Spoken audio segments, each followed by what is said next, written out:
मैं आपसे आग्रह करूंगा, अगर सच में आप मुझसे सुनना चाहते हो तो दो रास्ते हैं, एक आपके लिए, एक मेरे लिए। छोटे भाई और हमारे नेता डॉक्टर कुलदीप भार्गव जी का ये जो अंदर जबरदस्ती आया है ना, बाद में मैं एक आखिरी बार कह रहा हूं, वरना वॉलंटियर कहूंगा तो फिर भारी हो जाएगा तुम लोगों को। चाहता हूं कि लोकतंत्र है,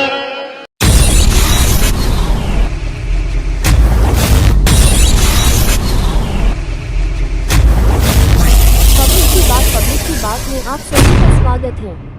बहन बेटियों को भीड़ की वजह से परेशानी हो रही थी। मैं आपसे आग्रह करूंगा, अगर सच में आप मुझसे सुनना चाहते हो तो दो रास्ते हैं, एक आपके लिए, एक मेरे लिए। भीड़ ज्यादा है, आपकी संख्या ज्यादा है, जगह कम है, तो मैं आपसे आग्रह करूंगा कि आप अपने स्थान पर बैठ जाए अगर सुनना चाहते हैं। वरना मेरे पे दूसरा रास्ता ये है, आपके लिए ये रास्ता भी कि आपको कोई नुकसान ना हो, इसकी परवाह करते हुए मैं हाथ जोड़ के जाने की इजाजत चाहूंगा आपसे। आप दोनों में से जो तय करोगे मुझे बता दो, वही रास्ता मैं इख्तियार कर लूंगा। आप भी बैठो नीचे, कोई खड़ा नहीं होगा यहाँ। जैसे कोई खड़ा होगा वैसे ही मैं चला जाऊंगा। बैठो, तभी बात होगी। जाओ, मरने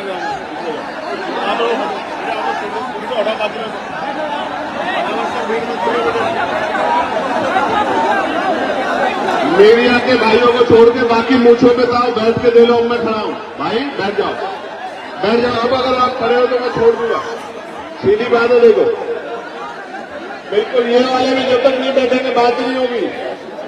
आप बैठ के माहौल बनाओगे तो ही बात होगी। और ये जो पेड़ पे चढ़े हुए वहां एक गिर मत जाना, कहां से लाऊंगा मैं तुम मेरा भाई, कहां चढ़े हो पेड़ पे? देखो वो, देखो वो कहां चढ़ा पेड़ पे, 6 मंजिल पे है, नीचे उतर जा भाई। आप हाथ जोड़ते हैं, नीचे उतर जाओ, कहां में लाएंगे सब भाई। और ये कि तुमने छतों पे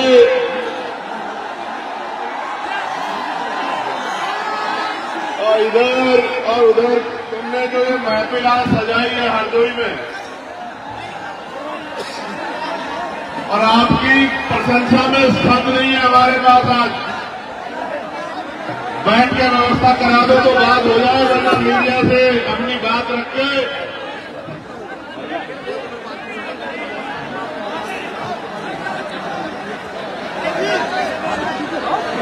बैठना पड़ेगा, वरना मैं दूसरा रास्ता तैयार कर लूंगा। मुझसे मत कहना कि आप आगे हमसे बात नहीं कर पाएंगे, तुमसे सबसे कह रहा हूं। आखिर 1 मिनट इंतजार करूंगा, उसके बाद नहीं करूंगा। आपको पता है ना मैं अपनी बात का कितना पाबंद हूं।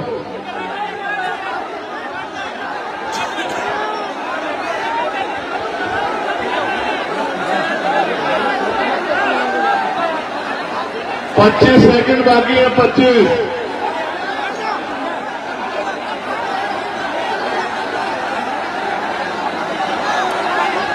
दस सेकंड बाकी है, 10।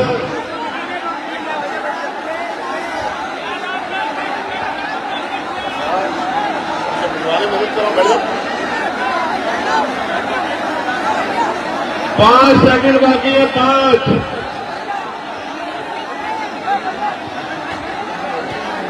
4, 3, 2,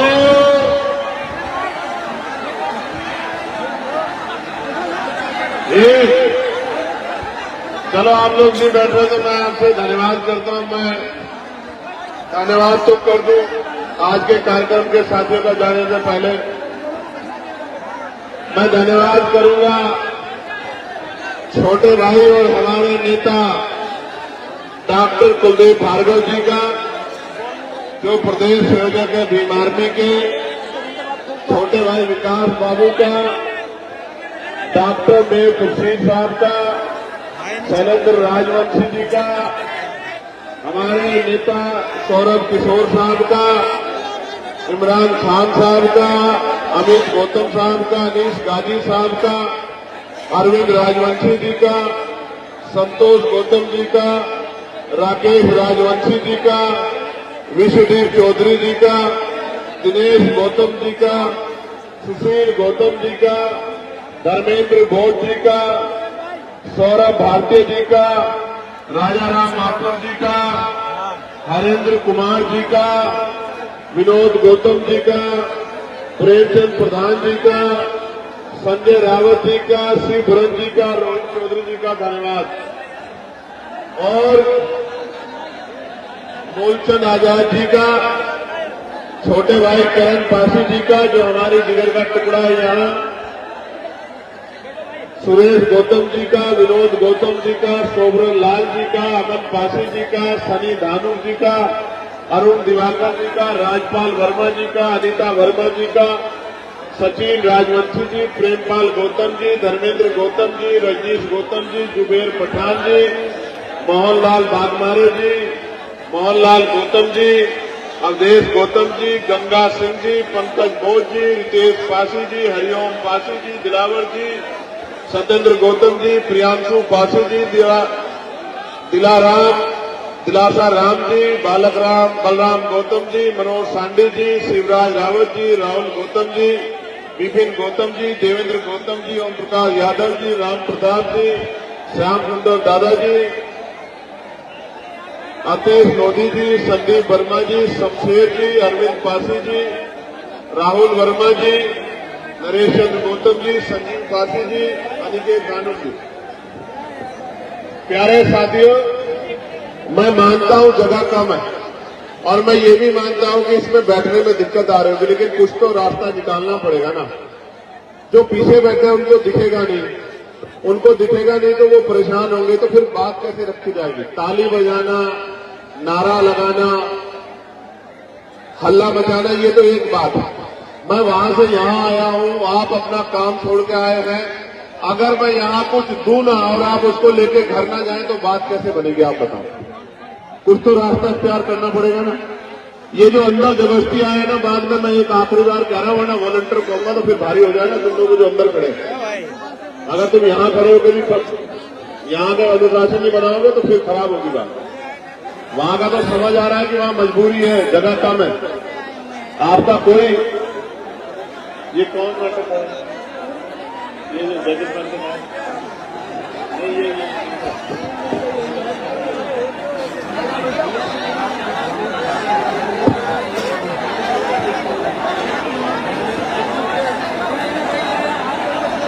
बैठो बच्चों, बैठो, प्यारे भाइयों बैठ जाओ, बैठ जाओ, आज बैठ जाओ। आज के बाद बैठने को नहीं कहूंगा, आज बैठ जाओ। आज के बाद तो आपको बैठने के लिए नहीं, आज के बाद बैठने के लिए, खड़ा होने के लिए कहने आया, इसलिए आज बैठ जाओ। आज नहीं बैठोगे तो आज ही खड़े हो जाओगे तो बिगड़ जाएगा सब। चलो मेरी बात पर गौर करो। मैं सर्वप्रथम तो बहुजन समाज में जन्मे सभी संतों, गुरुओं, महान पुरुषों को नमन करता हूं। और आज का जो कार्यक्रम है, ये महाराजा बिजली पासी जी की जयंती के अवसर पर रखा गया है। ये जब कार्यक्रम रखा गया, मैं और हमारे नेता भीम आर्मी के हमारे राष्ट्रीय संयोजक भाई विजय चंद्र सिंह जी, हम दोनों इकट्ठा थे। कुलदीप जी हमारे पास गए और हमसे कहने लगे कि साहब हरदोई में एक कार्यक्रम करना है। मैंने उनसे कहा कि हरदोई में कार्यक्रम सफल हो जाएगा, तो उन्होंने कहा आप हरदोई के लोगों को जानते नहीं हो, आप एक बार हरदोई को कार्यक्रम दो। अब तक आपने बड़ी बड़ी कोठियों वाले, बड़ी बड़ी गाड़ियों वाले, बड़े बड़े बंगलों वाले देखे हैं। हरदोई के गरीबों का दिल आप देखना, जिस दिन आप आओगे पूरा हरदोई नीला कर देंगे हम लोग।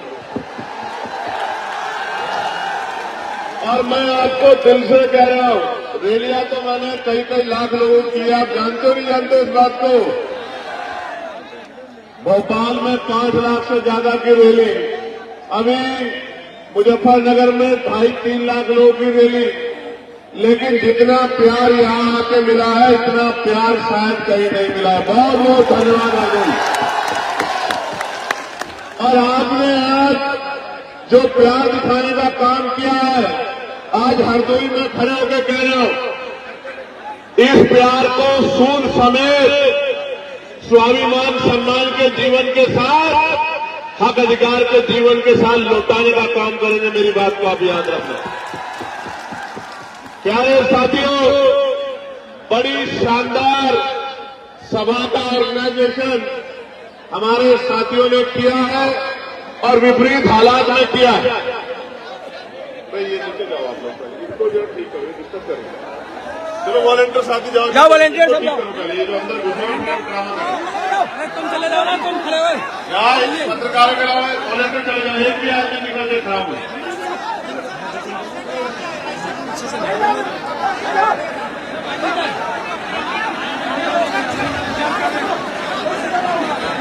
ये पुलिस से पूछो यार, ये उनका काम है।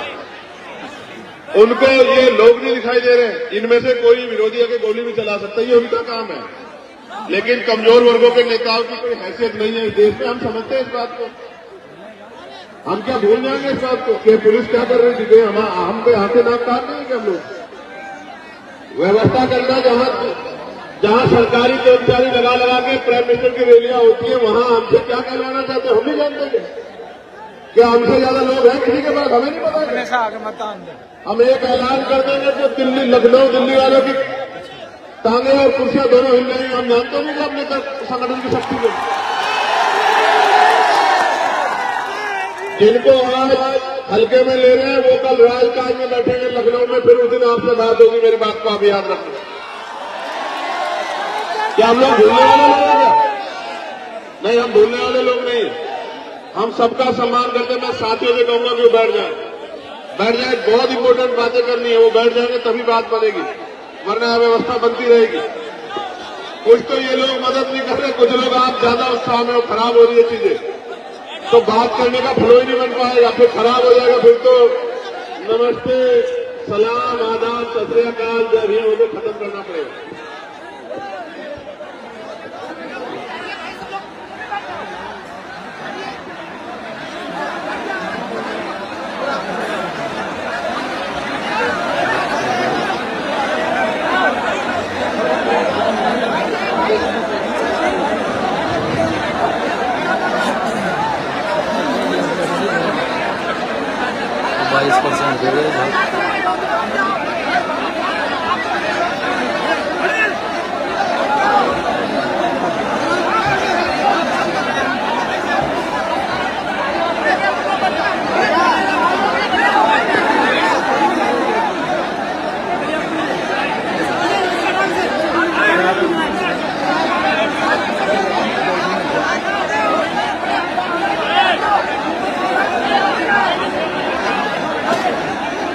जितना संभाल सकते हो संभाल लो। यहाँ पे जिम्मेदारी भी आपको है। मैं तो अचंभित रहा जब मुझे पता लगा कि 3.5 लाख रुपए ग्राउंड के लिए हमारे भाइयों को देने पड़े, एक पैसा जुटा के 3.5 लाख रुपए खर्च करने पड़े। 3.5 लाख रुपए, और क्या क्या नहीं करना पड़ा और क्या क्या हो रहा है हम सब देख रहे हैं। लेकिन मैं हरदोई में खड़े होकर कह रहा हूं, अधिकारी कर्मचारी मेरी बात को भाई सुन लेना। अगर मेरे एक कार्यकर्ता की तरफ आंख उठी,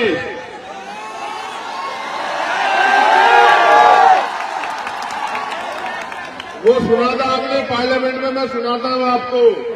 मैं कहना नहीं चाहता था क्योंकि उनको मैं इतनी गंभीरता से नहीं लेता, लेकिन मैं ये कहना चाहता हूं कि लोकतंत्र है। अगर मेरे एक कार्यकर्ता की तरफ आंख उठी तो इस बार हरदोई पैदल आऊंगा। मेरी बात को याद रखना।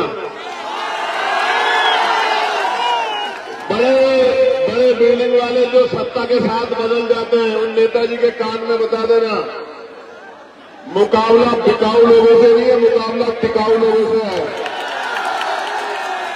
ये बात उनको बता देना जरूर। बेटे ये बस बीच वाली व्यवस्था और करा दो, 15 मिनट में खत्म करूंगा। मैं समझता हूं कि बहुत भीड़ है, ये वाली करा दो बस धन्यवाद हो जाएगा आपका। वो जो वो सामने बस फिर ठीक हो जाएगा। चलिए गौर कीजिए प्यारे साथियों, आज हम लोग हरदोई में एक महत्वपूर्ण अवसर पर और आजाद समाज पार्टी भीम आर्मी के संघर्ष को मजबूत करने के लिए इकट्ठा हुए। और सबसे पहले मैं बात करूंगा उस शासक में जिसका लोहा 12वीं शताब्दी में पूरे देश ने माना था। बिजली जैसी तेजी से जो दुश्मन पर हमला करते थे, पलक झपकते ही स्थान बदल लिया करते थे। एक प्रहार से ही 10-10 लोगों के सर धड़ से अलग कर दिया करते थे। ऐसे महाराजा बिजली पासी को मैं नमन करता। आपने आला उदल का नाम सुना होगा, और आला तो गाया भी जाता है, लेकिन आला उदल को हराने वाले महाराजा बिजली पासी के इतिहास को दबा दिया गया, गड्ढा में दबा दिया गया। अवध क्षेत्र में सामंतवादी ताकतों को समाप्त कर सामाजिक न्याय के संकल्प को मजबूत करने वाले, भाईचारा को बढ़ाने वाले 103 दिनों तक लगातार गाजर युद्ध में की भूमि में डटे रहे और विजय प्राप्त की, और राजा जयचंद की 5 गुना सेना को अपने पराक्रम से धूल छटा देने वाले महाराजा बिजली पासी जी को आज हम लोग नमन करते हैं उनके जयंती के अवसर पर। सम्मानित साथियों, मैं यहां से शुरू करूंगा कि अभी देश के प्राइम मिनिस्टर लखनऊ रैली में आए थे, जहां प्रेरणा स्थल पर उन्होंने लंबा भाषण दिया। प्रेरणा स्थल पर खड़े होके और महाराजा बिजली पासी का नाम 10 बार लेने का काम किया अपने भाषण में। कितनी बार? 10 बार लेने का काम किया। लेकिन आपको शायद ये नहीं पता है कि जो प्रेरणा स्थल बनाया उसमें महाराजा बिजली पासी की अगर एक शानदार मूर्ति भी लगा देते तो हमारे दिल में भी ठंडक पड़ जाती। अगर लखनऊ को बसाने वाले महाराजा लाखन पासी की मूर्ति लगा देते तो हमारे कलेजे में भी ठंडक पड़ जाती। अगर मां उदयदेव पासी की मूर्ति लगा देते, मदारी पासी की मूर्ति लगा देते, किसानों के मसीहा कहे जाने वाले, किसानों की आवाज बनने वाले उन हमारे महापुरुषों की मूर्तियां लगा देते तो शायद हमें ठंडक पड़ जाती। लेकिन हमारा पेट तो सिर्फ बातों में भरा जा रहा है, और ये आज से नहीं हो रहा है मेरे लोगों, ये आजादी से पहले भी और आजादी के आज बाद भी लंबे समय से बातों से पेट भरा जा रहा। प्यारे साथियों, आप जाकर देखो गांव देहात में आज भी अगर मकान पक्का बन गया है तो प्लस्तर मेरे लोग नहीं करा पाए। ये वो लोग हैं जो राजा महाराजा की जो शास्त्रों की संतानें हैं और आज इस आजाद भारत में गुलामी का जीवन जीने के लिए मजबूर हो रखी है, क्योंकि राजकाज में इनकी हिस्सेदारी नहीं है। प्यारे साथियों, जब 12वीं शताब्दी में आपका झंडा डंडा इतना बुलंद था, तो आज आप इस देश में राजकाज जाने के बाद जुल्म जाति के शिकार इस देश में हो रहे हो। हम लोग उत्तर प्रदेश में हैं, और उत्तर प्रदेश में किस तरह का अन्याय कमजोर वर्गों के लोगों को सहना पड़ रहा है, आपसे छिपाना नहीं। आज यहाँ बहुजन समाज का ये जो बड़ा सा जन समूह इकट्ठा हुआ है, ये दलित, पिछड़े, मुसलमान, आदिवासी, जैन, बौद्ध, ईसाई, अल्पसंख्यक समाज के लोग, ईसाई समाज के लोग बड़े पैमाने पर इकट्ठा हुए। सबके मन में चाहत है कि गुलामी के दिन खत्म होने चाहिए।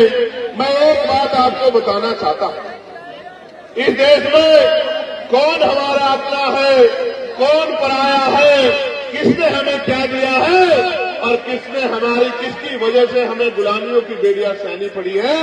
जब तक मेरा नौजवान नहीं जानेगा तब तक बात आगे नहीं बढ़ेगी। आप याद करो, और मैं जो बात कह रहा हूं आप इसको चेक कर लेना।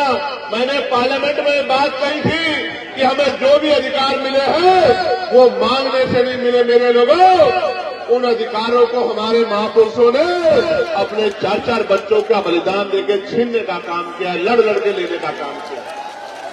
मैं इसका एक उदाहरण बताता हूं, बाकी उदाहरण आपको किताबों में पढ़ने हैं। मैं आपको याद दिला देना चाहता हूं कि जब भारत गुलाम था तो गुलाम भारत में 1919 से पहले 3% लोग वोट करते थे। कितने परसेंट लोग? जोर से बताओ, जोर से बताओ। 3% लोग। फिर माउंटेनो चेन वोट समिति बनी, उसने कुछ सुधार करने की बात कही, सुधार भी हुए और 3% से बढ़ के 15% लोगों को वोट देने का अधिकार मिल गया। गौर से सुनना, पहले 3% लोग वोट करते थे, फिर 15% हो गए। 3 के बाद जो सुधार हुआ, उस सुधार में ये तय हुआ कि जिनके पास बहुत धन है उनको भी वोट का अधिकार मिलना चाहिए।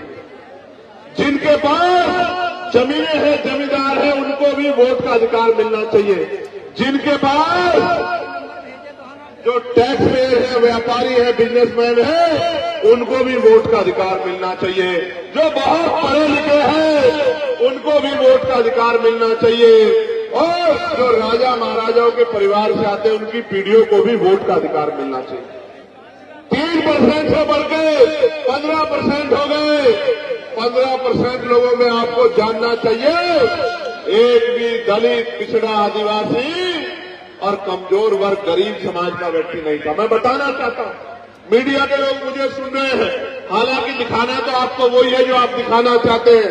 मैं कोई ऐसी बात कह दूंगा तो आप कहेंगे चंद्रशेखर ने ऐसी बात कह दी, मगर मैं आज कहूंगा तो जरूर आप सुन लेना, आप सुना देना।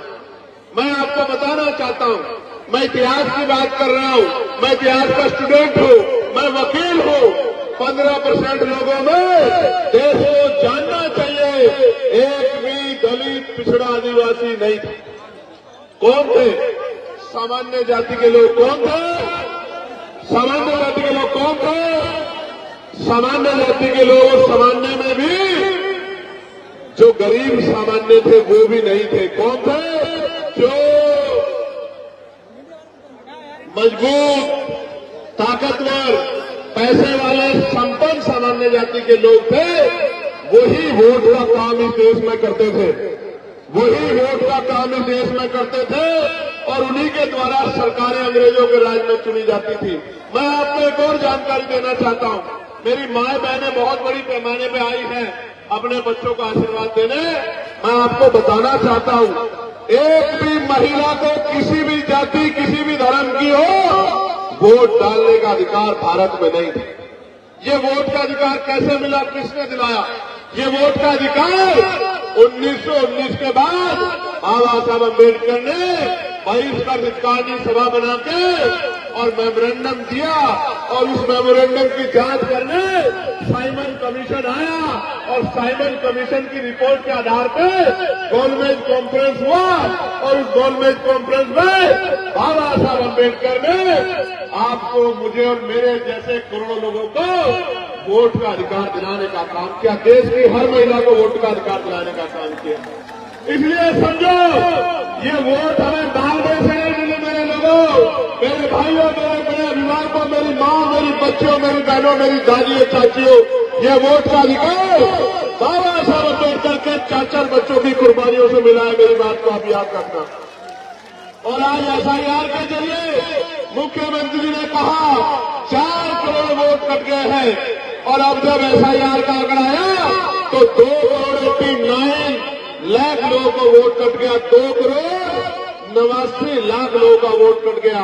मैं ये पूछना चाहता हूं कि अगर 4 करोड़ वोट की बात मुख्यमंत्री ने कही तो मुख्यमंत्री ने झूठ बोल के प्रदेश को गुमराह क्यों किया कि 4 करोड़ वोट कट गए हैं?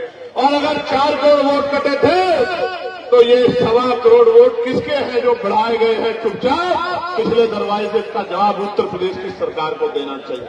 प्यारे साथियों, ये वोट का अधिकार है तो आपकी गलियों में बड़े बड़े महले वाले, बड़ी बड़ी गाड़ियों वाले, बड़े हेलीकॉप्टर वाले, बड़े बड़े कुर्तों वाले, जिनको आपसे बदबू आती है तो वो आपके भी मोहल्लों में आ जाते हैं, आपकी गलियों में आ जाती है।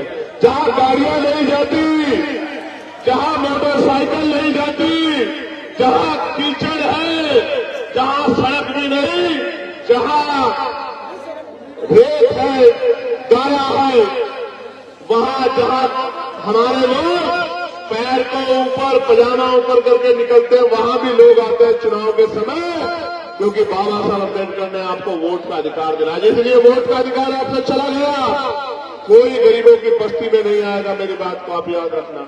अभी बांग्लादेश में दीपू दास की पीट के हत्या कर दी जला के। मीडिया के लोगों ने बड़ा हल्ला मचाया, मुझसे भी कई मीडिया के लोगों ने कहा, मैंने उस पर अपनी बात भी रखी। मेरा कलेजा छन्नी होता है जब दीपू दास को वहां मारकर जलाया जाता, मेरा कलेजा छन्नी होता है। लेकिन इस भारत के कोने कोने में जब हर जिले में किसी भी दीपू दास को रोज मारा जाता है तो भी मेरा कलेजा छन्नी होता। तब मीडिया का कलेजा छन्नी नहीं होता, कभी नकली नेताओं का कलेजा छन्नी नहीं होता, तब भी मेरा कलेजा छन्नी होता है। आप क्या जानो मेरे दर्द को, ये मीडिया के लोग, ये सरकार के लोग क्या जानेंगे मेरे दर्द को। जब राजस्थान में मटकी छूने पे इंद्र मेघवाल को मारा जाता है, जब मूछे रखने पे जितेंद्र मेघवाल को मारा जाता है, जब ओम प्रकाश रहकर फांसी लगा लेता है, जब पूरे प्रदेश में, उत्तर प्रदेश में मेरी बच्चियों को नोचा जाता है, उनके कपड़े फाड़े जाते हैं, तो मेरा कलेजा छल्ली होता है। तो मैं क्या बता मेरे दर्द का। जिस दिन चंद्रशेखर आजाद इन गरीबों की ताकत से आगे बढ़ गया, किसी गुंडे की हिम्मत नहीं होगी मेरी बच्ची की तरफ आंख उठा के देख ले। याद रखना मेरी बात। अभी तो मौसम बदल रहा है, अभी मौसम बदल रहा है, तो ये मुझसे कहते हैं आप बोलते नहीं हो, बोलते नहीं हो। मैं तो रोज बोलता, मैं जानता अगर कहीं किसी में अन्याय होगा तो भीम आर्मी के लोग बोलेंगे, आजाद समाज पार्टी के लोग बोलेंगे। लेकिन मैं आपसे जानना चाहता हूं, जब आप भूखे सोते हो तो क्या किसी महल वाले का दुख होता है क्या? जब आप प्यासे सोते हो, प्यासे रहते हो, किसी बड़ी गाड़ी वाले को दर्द होता है क्या मेरे लोगों? जब आपकी जेब में पैसे नहीं होते और आपको सामान खरीदना होता है, बाजार में निकलते हो, पेट में हाथ फेर के वापस आ जाते हो, अपने सपनों को तोड़ देते हो, क्या किसी पैसे वालों को, किसी नेता को दर्द होता है क्या?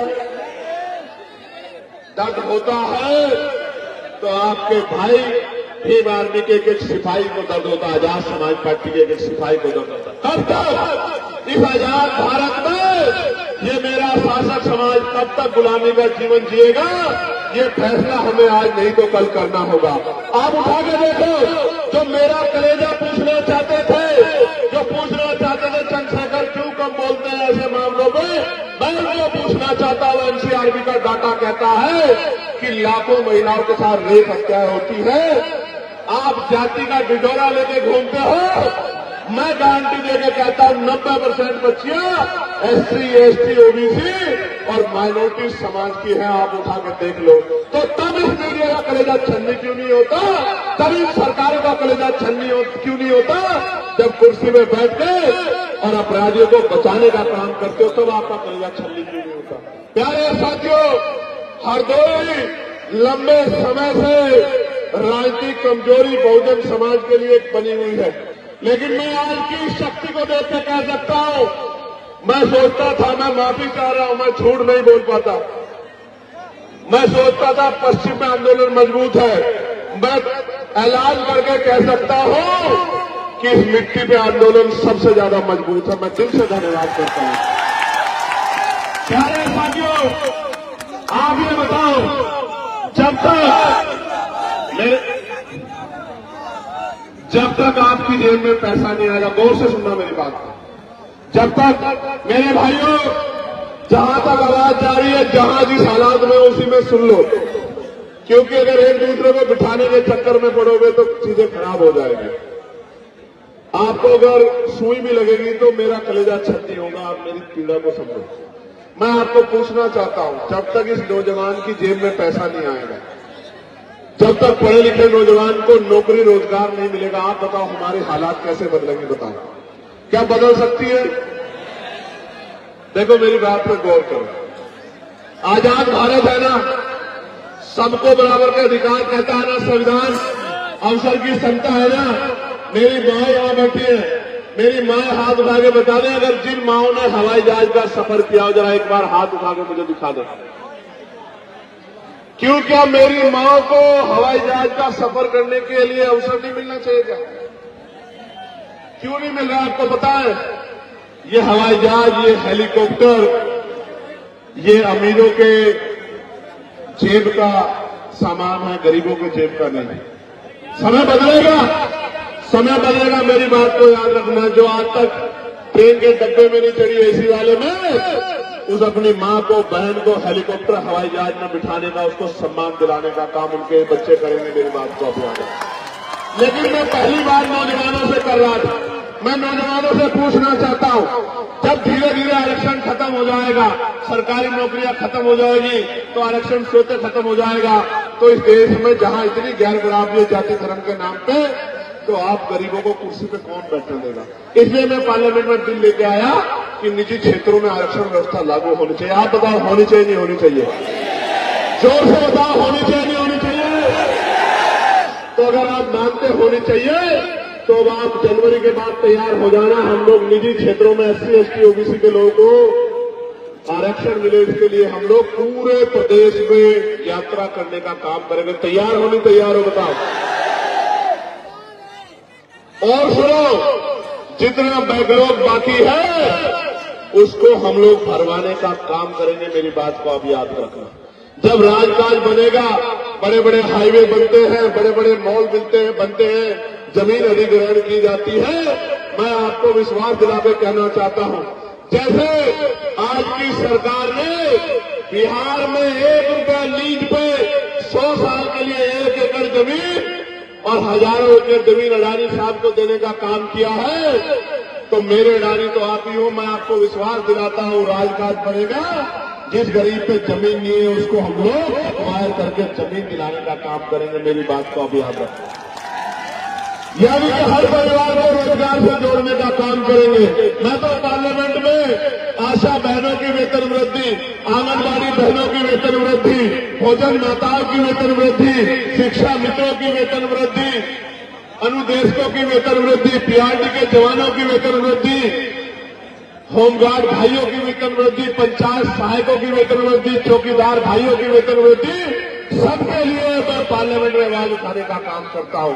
और पुलिस के जो भाई हैं, इनको 8 घंटे की ड्यूटी मिले, सप्ताह में 1 दिन छुट्टी मिले, बॉर्डर स्कीम खत्म हो, वेतन विसंगतियां दूर हो, बीएड के भाइयों को जो बीएड करे भाई हैं उनको अध्यापक की नौकरी मिले, BTC के भाइयों बहनों को नौकरी मिले, इसके लिए मैं पार्लियामेंट में लगातार आवाज उठाता हूं।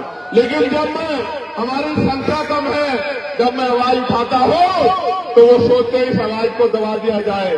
कोई अधिकारी मुझे फोन करके कहता है कि आपकी संस्था छीन लेंगे। मैं उनसे यही कहता हूं हाथ जोड़ के कि वोट का अधिकार बाबा साहब ने दिया था और वोट देके इन लोगों ने पार्लियामेंट में भेजा है। वोट देके कामयाब बनाना या कमजोर करना वो इनके हाथ में है। इनको फैसला करना है कि ये क्या चाहते हैं। आप ये बताओ, आजाद समाज पार्टी को मजबूत होना चाहिए नहीं होना चाहिए? बताओ। आजाद समाज पार्टी की ताकत बननी चाहिए नहीं बननी चाहिए? देखो आज किस तरह के दिन आ गए हैं कि मध्य प्रदेश में संविधान निर्माता बाबा साहब अम्बेडकर का पुतला जलाया जा रहा है। क्या ये तकलीफ दे है या नहीं? ये बताओ। क्या हमारे सीने में आग लगनी चाहिए नहीं लगनी चाहिए? मैंने सरकार को चैलेंज किया है कि अगर 72 घंटे में उन पर अपराधियों पर कार्रवाई नहीं हुई तो मैं पैदल ही ग्वालियर के लिए निकलूंगा और किसी कीमत पे पीछे हटने वाला नहीं हूं, क्योंकि हम अपने महापुरुषों का अपमान किसी भी कीमत पर नहीं सहेंगे। प्यारे साथियों, लड़ाई गंभीर है, समय कम है, काम ज्यादा है, नौजवानों की तरफ देश देख रहा है। एक वो लड़ाई थी जो आजादी का संघर्ष था, जो शहीद आजम सरदार भगत सिंह जी ने, पंडित चंद्रशेखर आजाद जी ने, सुखदेव जी ने, तमाम हमारे क्रांतिकारियों ने लड़ने का काम किया। और एक और तीसरी आजादी का संघर्ष, अधिकारों का संघर्ष अब भीम आर्मी आजाद समाज पार्टी के नेतृत्व में शुरू होने वाला है। मैं चाहता हूं कि ये आंदोलन कामयाब हो और 75 साल की ये जो बेबसी लाचारी संविधान के बावजूद भी है, ये खत्म हो, लेकिन ये तब तक खत्म नहीं होगी जब तक आप लोग मन पक्का नहीं करोगे। बताओ मेहनत करोगे नहीं करोगे? घर घर निकल के बूथ कमेटी बनाओगे नहीं बनाओगे? मेरी बात को घर घर तक पहुंचाओगे नहीं पहुंचाओगे? अपने संगठन को मजबूत करोगे नहीं करोगे? अपने झंडे डंडे को घर तक पहुंचाओगे नहीं पहुंचाओगे? भाईचारा बनाए बगैर हम लोग कामयाब नहीं हो सकते, इस बात को आप समझो। अगर भाईचारा नहीं बनेगा बहुजन समाज में तो लड़ाई आगे नहीं बढ़ेगी। भाईचारा बनाओगे नहीं बनाओगे? बताओ। मेरी बात पे गौर करो मेरे नौजवान साथियों। हमारी माए हमारा पेट पालने के लिए तमाम तरह के प्रयास करते, कोई फैक्ट्री में काम करती है, कोई घर की सफाई करती है, कोई खेत में काम करती है। मेरे दिल में ये तकलीफ होती है कि जिन माओं को जो है इज्जत सम्मान की जिंदगी मिलनी चाहिए थी, उनको हम मिला नहीं पा रहे। मैं आपको विश्वास दिलाता हूं, आपके क्षेत्रों में उद्योग धंधे लगा के राजकाज बनने के बाद माओं को घर तक रोजगार दिलाने का काम किया जाएगा। इस बात का मैं आपको विश्वास दिलाता हूं। नौजवान भाइयों को रोजगार दिलाने का काम किया जाएगा, पुरानी पेंशन को बहाल कराने का काम किया जाएगा, SC ST OBC के कर्मचारियों को प्रमोशन में रिजर्वेशन दिलाने का काम किया जाएगा और गरीबों के आंसू पोंछने का काम किया जाएगा। लेकिन ये तभी संभव है जब आप सड़कों पे, तो मैं आपकी क्षमता को देखता हूं, मोटरसाइकिल दौड़ाते हैं खूब। मैं डरता हूं किसी को चोट ना लग जाए। कोई मां ये ना कहे कि मेरे बच्चे को चोट लग गई, मेरे भाई को चोट लगेगी, मुझे तकलीफ होगी। लेकिन मैं आपसे आग्रह करता हूं, बहुत समझदारी से आया जाया करो। हमारे महापुरुषों ने अपने बच्चों का बलिदान हम लोगों को इज्जत की जिंदगी दिलाने के लिए किया है। अगर आप लोग डटोगे नहीं तो बात आगे नहीं बढ़ेगी।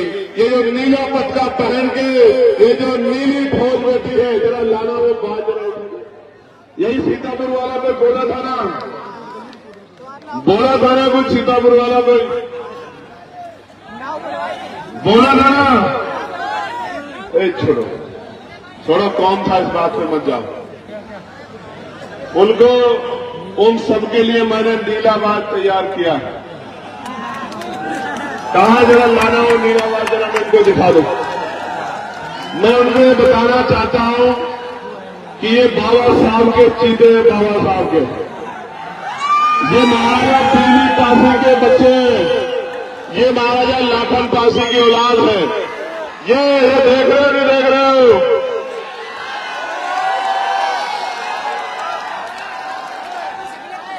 ये बाजी सोने नहीं देगा उन लोगों को रात में, मेरी बात को आप याद रखना। और बाज के साथ साथ मजबूत नेता भी तैयार किए हैं। भीम आर्मी ने किए नहीं किए बताओ? मेरी तो बहुत बड़ी इच्छा है, मैं इसको अपने नेता को इस बार नेतृत्व करते देखना चाहता हूं। मैं पार्टी में इनकी सिफारिश करूंगा कि पार्टी इनको मौका दे और मैं भी इनके चुनाव में यहाँ काम करने के लिए आऊं और हमारा शहर विधानसभा जाए। मेरी तो दिली इच्छा इस बार ये है। लेकिन ये तभी संभव होगा जब आप लोग मेहनत करोगे नहीं करोगे? यहाँ से जाके काम करोगे नहीं करोगे? बूथ कमेटी बनाओगे नहीं बनाओगे? भाईचारा कमेटी बनाओगे नहीं बनाओगे? घर घर जाकर मेरी बात को पहुंचाओगे नहीं पहुंचाओगे? अन्याय के खिलाफ लड़ाई लड़ोगे नहीं लड़ोगे? एक आखिरी बात आपको कहना चाहता हूं, और ये मेरी बात है। कहा जाने को बताओ, जब आप दोनों हाथ उठाओगे तभी ये कहूंगा, इससे पहले नहीं कहूंगा। अभी दोनों हाथ नहीं उठ रहे सब लोग, उधर वालों के नहीं उठ रहे, उधर वालों के। अच्छा ठीक है, उठा लिए।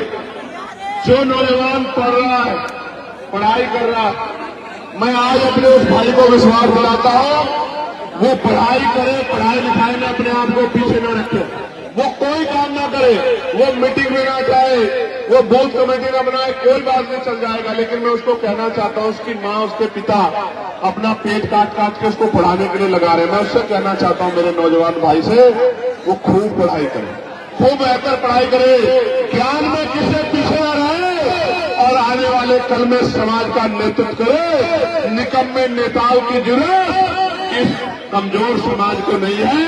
इस कमजोर समाज को मजबूत नेताओं की जरूरत है और ये आज का युवा कल का नेतृत्व करता बनेगा। लोकसभा विधानसभाओं में कमजोर की आवाज बनेगा।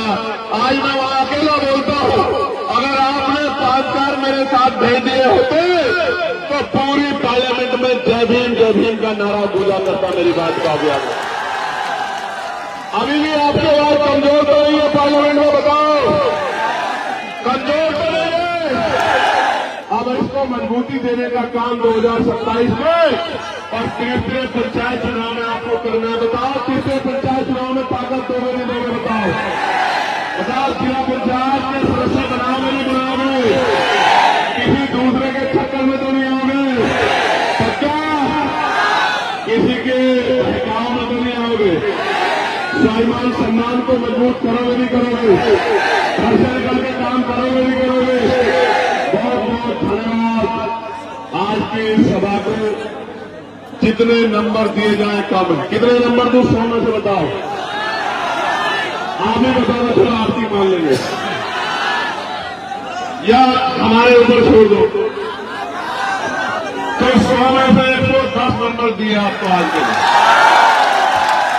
जिंदाबाद हरदोई, जिंदाबाद करण, जिंदाबाद मूलचंद, जिंदाबाद कुलदीप, जिंदाबाद हरदोई की महान जनता, मेरा नौजवान भाई, मेरी माएं, मेरी बहनें, मेरी बच्चियां, मेरे बच्चे, मेरे विवाह और तमाम हमारे संगठन के वो साथी जो यहाँ संगठन चलाती, मेरी बहनें, तमाम सब लोग जिंदाबाद। और अनुशासन में जाना भाई, मुझसे मैं हाथ जोड़कर कह रहा हूं उसे, अनुशासन में जाना।